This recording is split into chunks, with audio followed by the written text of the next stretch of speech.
الحمد للہ وحدہ والصلاة والسلام علی من لا نبی بعدہ اما بعد۔ کیو ٹیلی ویژن دیکھنے والے تمام ہی ناظرین کو دنیا بھر میں جہاں جہاں اس وقت ہمارا یہ پروگرام دیکھا جا رہا ہے، سب کو بہت ہی خلوص اور احترام کے ساتھ عامر لیاقت حسین کا السلام علیکم۔ پروگرام ہے آئیے اپنی اصلاح کریں۔ کبھی کبھی میں سوچتا ہوں ناظرین کرام، اپنے اس پروگرام کے عنوان پر اللہ سبحانہ و تعالیٰ بھی کتنا کریم ہے۔ جب ہم یہ پروگرام کرنے جا رہے تھے تو ذہن میں کوئی نام نہیں آ رہا تھا، اچانک ہی سے نام آ گیا، آئیے اپنی اصلاح کریں۔ تو یہ ایک دعوت ہو گئی۔ جب ہم کہتے ہیں نا کہ آئیے اپنی اصلاح کریں،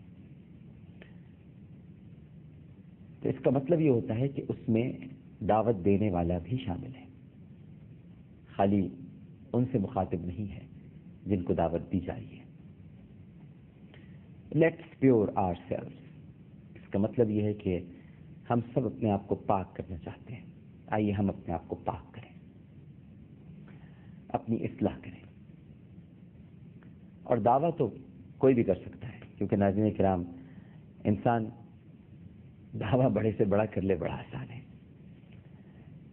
وہ اس طرح کہ اگر دعوے ہی سے کام بن گیا ہوتا، صرف دعوے سے، تو ظاہر ہے کہ آج ہر شخص بہت بڑا ہو جاتا، بڑا کامل ہو جاتا، بڑا مکمل ہو جاتا، اکمل ہو جاتا۔ مگر صرف دعویٰ بغیر دلیل کے مزہ نہیں ہے اس میں، جب تک دعوے کے ساتھ دلیل نہ ہو۔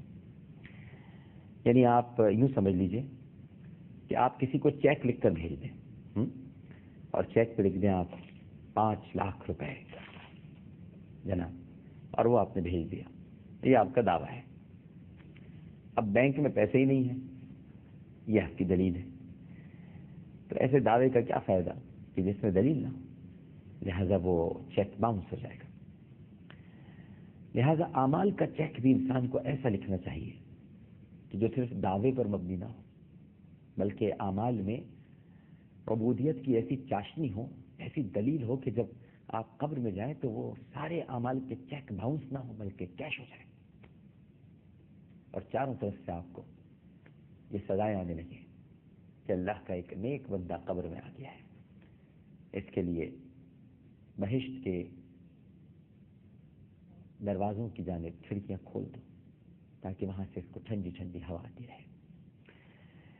ناظرین کرام، حق یہ ہے کہ اگر محبت ہو تو محبت میں ہزاروں قسم کے عیب بھی خوبی بن جاتے ہیں،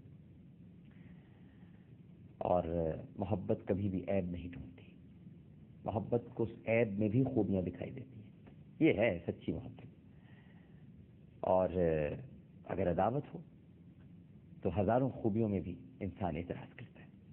لوگ کہتے ہیں کہ ہمیں بڑی محبت ہے فلاں سے، یا مثال کے طور پر چلیے آپ سے مخاطب ہوں، کسی نے آپ سے کبھی کہا ہوگا آپ تو بہت ماشاءاللہ اچھے طرز عمل کا مظاہرہ کرتے ہیں، گھر میں سب کا خیال رکھتے ہیں، وقت پر سارے کام کر لیتے ہیں۔ یہ کوئی تعریف تو نہ ہوئی، یہ تو آپ کی خوبیاں بیان ہو رہی ہیں۔ مزہ تو تب ہے جب آپ کے عیبوں پر نگاہ نہ جائے اور ان میں بھی خوبیاں بیان کی جائیں۔ عیب پر نگاہ نہیں ڈالنی چاہیے بھائی، ورنہ عیب تو ڈھونڈ لینا کوئی مشکل بات ہی نہیں ہے۔ اچھے سے اچھے بات کرنے والے اور اچھے سے اچھے انسان کے اندر میں بھی نگاہ عیب ڈھونڈ لیتی ہے۔ جبھی تو اس نگاہ کو روک کے رکھا، کیوں کہا پروردگار نے کہ انسانی آنکھ میرے نور کا احاطہ نہیں کر سکتی، وہ مجھے نہیں دیکھ سکتی۔ اس کی کیا وجہ ہے؟ جبکہ آنکھ میں تو نور ہے، آنکھ میں تو نور ہی ہوتا ہے نا ناظرین۔ آنکھ میں نور ہے تو پھر وہ نور کو کیوں نہیں دیکھ سکتی؟ کیونکہ آنکھ میں سے نور نکل جائے تو وہ بے نور ہو جاتی ہے، بینائی چلی جائے تو پھر دکھائی نہیں دیتا۔ اس لیے رکھا کیونکہ یہ آنکھ میں نور تو ہے، لیکن یہ دراصل عیب تلاش کرتی ہے، یہ لوگوں کے عیوب دیکھتی ہے۔ یہ وہ نور نہیں ہے جس نور کو اس نور سے دیکھنا ہے۔ وہ تو اس وقت ہوگا جب یہ دنیا فانی ختم ہو جائے گی، پھر وہاں پر کوئی فانی نہیں رہے گا، اور جب کوئی فانی نہیں رہے گا تو پھر جو ہمیشہ سے ہے، ہمیشہ سے تھا، ہمیشہ ہی رہے گا، پھر اس کا دیدار نصیب ہوگا۔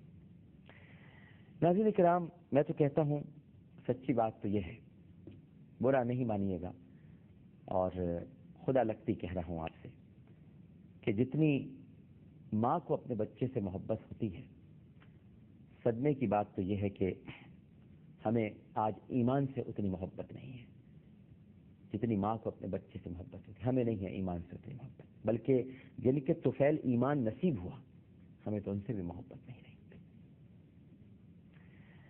ماڈرن زمانہ ہے آج کا، جدید دور ہے، کوئی نئی چیز آ جائے تو ہاتھوں ہاتھ بکتی ہے۔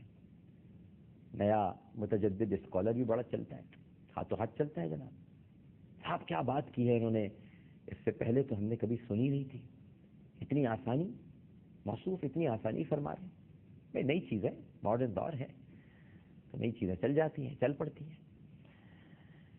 امریکہ پر ایمان لے آئیے، روس پر ایمان لے آئیے، اور بڑی طاقتوں پر ایمان لے آئیے، برطانیہ پر ایمان لے آئیے، چل جائیں گے معاملات سارے۔ یعنی ہر نئی چیز، یعنی ہر طلوع ہونے والے سورج کی جو پوجا کرتا ہے، میں تو بہت ادب کے ساتھ کہوں گا، وہ کبھی اپنے دین کو محفوظ نہیں رکھ سکتا، جو ہر نئے سورج کی پوجا کرتا ہے۔ ہمارے سامنے تو یہ ہے ناظرین کرام کہ ہزاروں انقلاب آ جائیں، خدا کی قسم، ہزاروں انقلاب آ جائیں، حکومتیں بدل جائیں، طاقتیں کسی اور کے پاس چلی جائیں، لیکن ہمارا حال تو یہ ہے، اور ہونا بھی چاہیے ہمارا حال، کہ جو جناب محمد مصطفیٰ صلی اللہ علیہ وآلہ وسلم سے جو ہمیں ایمان ملا ہے، بس اسی کو اپنائیں، وہی ہمارا ورثہ ہے۔ اس کے علاوہ ہمیں کوئی فکر نہیں کرنی چاہیے۔ کس بات کی فکر؟ کوئی فکر نہیں ہونی چاہیے۔ بس جو نبی کریم صلی اللہ علیہ وآلہ وسلم کے در سے ایمان عطا ہو گیا، وہ ایمان بہت بڑی دولت ہے۔